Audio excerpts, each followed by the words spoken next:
Alright, Theodore Rutke, The Waking. I wake to sleep, and take my waking slow. I feel my fate and what I cannot fear. I learn by going where I have to go. We think by feeling. What is there to know? I hear my being dance from ear to ear. I wake to sleep, and take my waking slow. Of those so close beside me, which are you? God bless the ground. I shall walk softly there, and learn by going where I have to go. Light takes the tree, but who can tell us how? The lonely worm climbs up a winding stair. I wake to sleep, and take my waking slow. Great nature has another thing to do to you and me, so take the lively air, and, lovely, learn by going where to go. This shaking keeps me steady, I should know. What falls away is always and is near. I wake to sleep and take my waking slow. I learn by going where I have to go. Alright, I'll go through the basic poetic method here. 3, 3, 3, 3, 3, and then 4. So in terms of the structure, I mean, the stanzas are very narrow, and they are somewhat regular, at least in their margination. The stanzas are somewhat regular. So we are basically, with the structure of the poem, we're climbing. So the 3, the 3, the 3, the 3, and then when we get to the 4, something has been concluded, just by nature of the number 4 itself. 4 rounds it up. So that was the first hint, that we were climbing towards something, and yet there is resolution. And the second hint was in all of the negative positives, the contradictions or the contrasts. I wake to sleep, thinking and feeling and hearing, my dance. What was the other one? The shaking keeps me steady. What falls away is always. So there's the negations or the falling aways, and then there are the opposites, the affirmations, or the not falling away but the steadying or the affirming. And so that was really a key to what Rutke is doing. I think the best way to do this is to just try to grasp the general concepts, and then we can kind of work through the details once we have a understanding of the general concepts.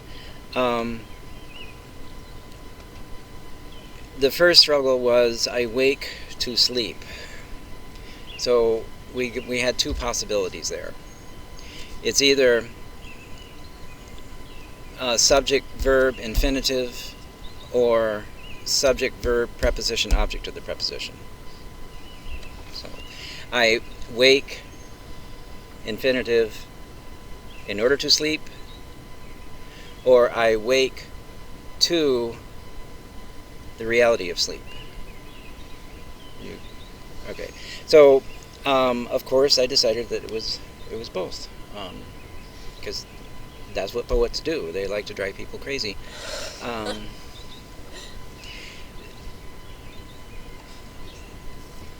So wake to sleep. Mama's notation on this was that waking is a sudden awareness, which I agree.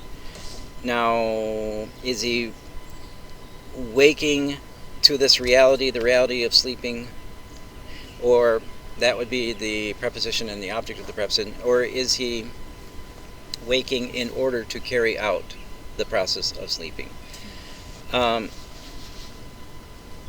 going to put that on hold for a minute, and then go to the second stanza. And this is where I think most modern readers would get completely off track. We think by feeling. Now, most modern readers, when they read that line, we think by feeling, they're going to take the word feeling and they're going to substitute emotion, which is not what is meant at all. And there's enough background here that we can be sure that that's not what he meant. What he meant is, what he meant was Aristotle, that Aristotle says that any thought begins in the senses. So we think by feeling. So the thoughts that we form come through the senses, and and then you can get into all sorts of, sidelight discussion about, Aristotelianism and Thomistic philosophy and or materialist philosophy, because the materialists say the materialist says that you can't really know physical reality, which is kind of odd that a materialist would say that, because that's all they know. That's all there is. But because the materialists are limited to material reality, then what is portrayed by the senses cannot be esteemed reliable by the materialist. Because from the strictly material viewpoint, this cup for me, as perspective and light rays and etc., is very different from this cup for Mary, and this cup for Grace, and this cup for Abby.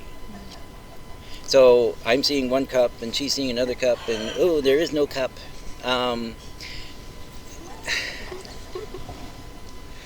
But this is one of the reasons that I ended up as a lowly high school teacher, because this is what in the graduate school at Marquette University they were getting caught up in. Is it deconstructionism?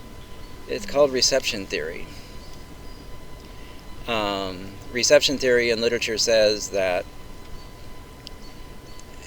the poem that I read is my poem and exists singly for me, and the poem that Miriam's going to read is going to exist singly for her. So there is no Hamlet. There is no Love's Labour Lost. There are multiple millions of these things, depending on the variety, the number of readers.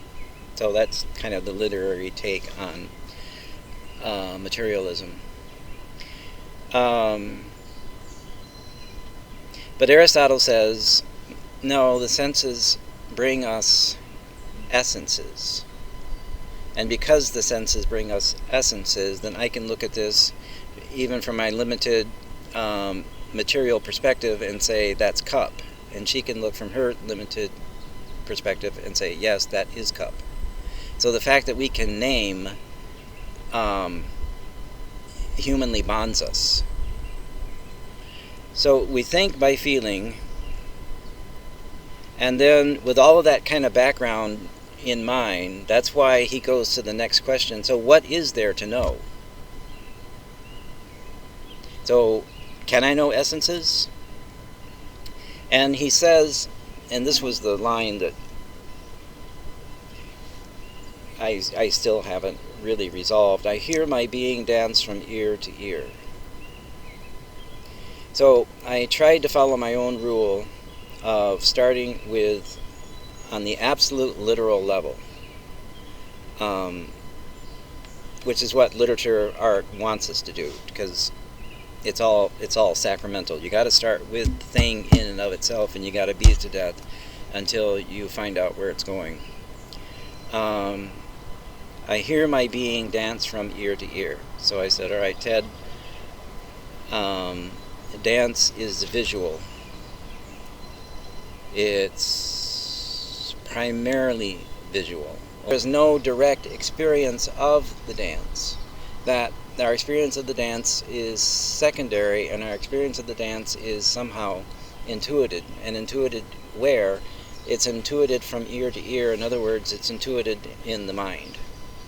And so Mama Scratch, just for her notation on that line, she just scratched down creative intuition. The process of the material, the sensual, all of the senses working together to form the essences. All right, now let me go back to the beginning. So, what knowledge is the senses bringing him? What is he, in his creative imagination, what is he seeing? What is he finding? So, here I kind of leaned back on some material that I used to cover in my own teaching, and I used to emphasize to the students that there is knowledge in the senses. There is actually an intuitive knowledge of God. And I'd go through the five senses and I would say, okay, what's the common denominator? What are they all doing? What is sight doing? What is touch doing? What is smell doing? What are they all doing? They're all externally oriented. They're all looking outside of themselves. Everything in the human person looks outside of itself, including and beginning with the senses. So even our body, our material beings, want some point of truth, some reference outside of itself.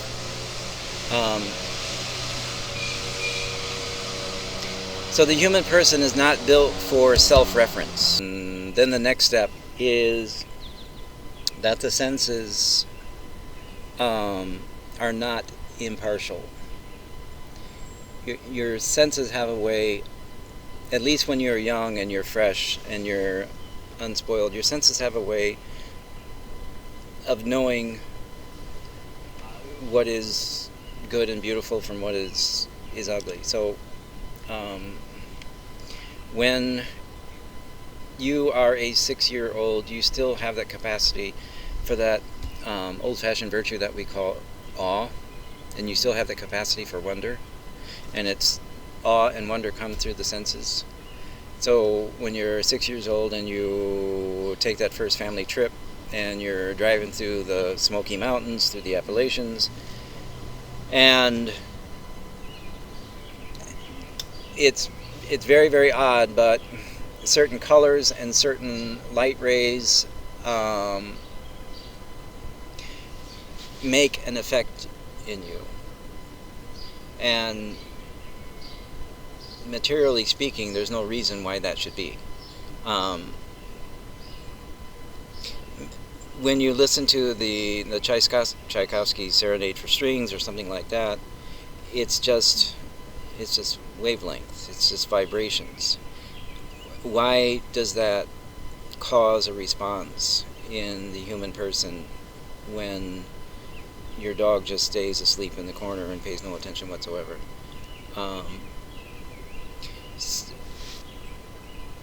Rudka is suggesting then that all this is implied in his subtle reference to the creative intuition, the creative imagination. And it begins with the sensual life. The senses awake in us a response, and we begin, through the senses, we begin to intuit a larger order, a larger purpose. Now, moving along. Of those so close beside me, which are you? Would be referring to one of the senses. which kind of makes sense with of those so close beside me. And so it kind of is consistent with what has come before, and then it kind of follows with the statement that comes after. So, God to bless the ground. God bless the earth. I shall walk softly there. Is the earth that which is the earth that material presence which is closest to us? Scriptural support? Yes. Ash Wednesday support? Yes. On and on and on. So, we are of earth? Yes. We return to earth? Yes. I shall walk softly there. Softly where? Obviously on the ground. And learn by going where I have to go. And now it's starting to come together. So when he wakes to sleep, he is becoming aware of the fact of death. But it's not at all death in this, stopping by woods on a snowy evening kind of thing. The poem looks forward to it. The poem is 3, 3, 3, 3, 3, and then 4. Because the poem sees through the life of the senses, the poem sees evidence that something is coming, that there is going to be some kind of transformation. And once we get that settled, then we can start to move a little quicker, and light takes the tree, but who can tell us how? The lonely worm climbs up a winding stair. I wake to sleep and take my waking slow. Light takes the tree. What's odd about that spelling of tree? It's capitalized. All right. So this is the rood. Pardon? The tree. Light takes the tree. So light takes the cross. So you all know the tradition that the tree of the garden became the tree of the reparation, the tree of the new tree of justice. The tree of disobedience became the tree of obedience, with Christ's obedience on the tree, on the cross. So that's one of the contrasts that I pointed out before. So you got light, which is usually it's an image of life, but now light is taking the tree, death. So the tree is part of the imagery of light, but who can tell us how? The lowly worm climbs up a winding stair. The lowly worm, well, that's us. That's us. We are the lowly worms, but we are climbing up a winding stair. So then go back to, maybe he was right in his comments about the structure of the poem, that we have this kind of staircase moving up to this resolution. Great nature has another thing to do to you and me. So what is great nature going to do to you and me? Great nature is going to transform us. And so everywhere in nature, the senses perceive this process of yes, death. So, but with death, there is also the process of transformation. Nature is restless. Nature is moving towards something, as you and your own being are restless, constantly moving towards something. Again, starting with the purely physical, material reality of your being. And yeah, we can shut all this down. We can close ourselves off, but that's not the way we are made in the beginning. We're made to have this communication with the physical life, with the sensual life. We are made for that communication with the sensual life to draw us to a life of awe, and ultimately to a life of transformation. This shaking keeps me steady. And the shaking would be what? The shaking would be the constant growth, the constant falling away, regrowth, falling away. But in nature striving, and in our own lives in that striving, we have the final stanza. We have the 4-line stanza.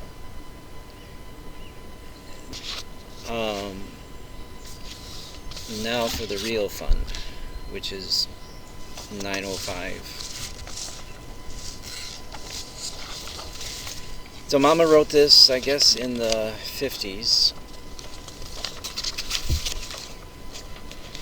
And she wrote it before she read Rutka, but I think that's why she was so excited by the Rutka poem. So obviously what Mama was doing when she dictated those notes to Margaret is she was conveying the message that she wanted me to find in the waking. She was conveying the message that she was completely, totally at peace with her death. That she knew there was going to be transformation. The page ran into whiteness. I closed my blurring eyes and opened them to glory, gold moonrise. I looked up into moonlight and asked the moon above, "Where will I find beauty?" I thought she answered, "Love." I put the weary weight down and leaned against the sill. The iron was clicking with its heat. All else elsewhere was still. All else was primly folded and in its rightful place, in careful piles of whittled tucks and geometric lace. The stars were cooled and loosely strewn like peas spilled from the pod. I asked them, "Where's beauty?" I thought they answered, "God." I put the polished goblet on the last place on the shelf. The last guest had departed. I was by myself. The last guest had departed. I was all alone. Behold, the bridegroom cometh. Behold, the bridegroom gone. When the sudden night wind expelled its first cold breath, I asked it nothing, knowing it could only answer death. So this is 905. So this is the universal time of weariness. And there are 3 905s here, but we understand that there are actually multiple 905s. It's when you are on the verge of falling asleep on the couch. It's when you are about to stumble over whatever you are working on.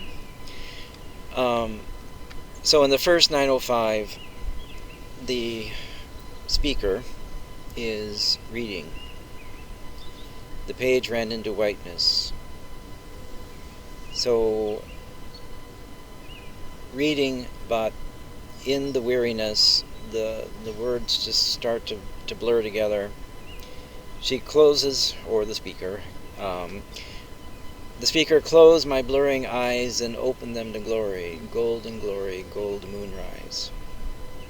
Alright, so in the Rutka poem, you had the contrast, you had the falling away, and you had the steady, you had the wake, you had the sleep. So, long before her knowledge of Rutka, Mama's doing the same thing. And it's just so uncannily on track with the Rutka poem, because it starts with the sensual of the senses. So the page becomes just a blur of white, and then it transforms. It transforms from the blurred white page to the gold moonrise. I looked up into moonlight and I asked the moon above, "Where will I find beauty?" I thought she answered, "Love." So in each stanza, the physical thing, there's first this transformation, and then we get to the physical thing, and the physical thing is consistent with the answer given to it. So the moon is that which reflects the light of the sun, obviously. So moon and sun are in this reciprocal relationship of generator-receiver. male, female, if you want to put it that way. So in that image, the answer comes back. You will find beauty in love. And then we go to the next scenario. Ironing with, so early 1950s, ironing with an old steam iron. I put the weary weight down and leaned against the sill. The iron was clicking with its heat. All else elsewhere was still. So you think of this object, the old steam iron, this heat and gas. So the old steam iron, this cracked, ugly object becomes transformed. As the blurred page became transformed, the iron becomes transformed. So what is its correlative, so to speak? Transform to what? Transform to the stars. So all else elsewhere was still, all else was primly folded in its rightful place in careful piles of whittled tucks and geometric lates. So the iron, the laundry, geometric, order, harmony, but it's just laundry, doggone it. But laundry and the iron become a star-strewn heaven. The stars were cool and loosely strewn like peas spilled from the pod. I asked them, "Where's beauty?" I thought they answered, "God." So as there was a correspondence with the moonlight and the moon and the love, now we have the manifestation of power and order in the star-strewn heavens, and the answer comes back, God. And then we seem to get lost, so to speak. I put the polished goblet on the last place on the shelf. The last guest had departed, I was by myself. The last guest had departed, I was all alone. Behold, the bridegroom cometh, behold, the bridegroom gone. When the sudden night wind expelled its first cold breath, I asked it nothing, knowing it could only answer death.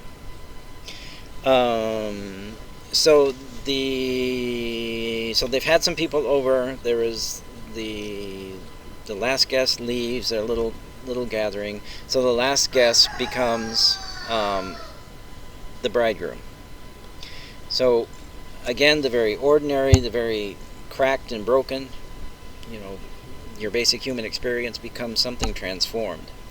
But instead of getting the nice answer, love, God, now we hit this cold note. I asked it nothing, no, it can only answer death.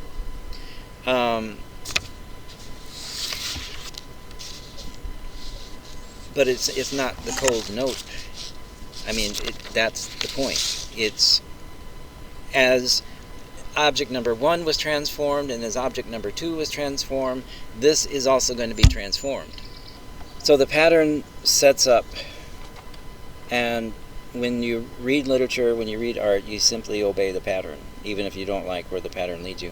So the pattern in the first and the second, the pattern was the pattern of transformation. The bridegroom is the Christ. The Christ comes. The Christ goes. But the Christ's going is that transfiguration. It is that ascension. It is that moment in which the mortal, physical, the broken, sensual realm becomes a part of that which, in Retka's terms, that which is always.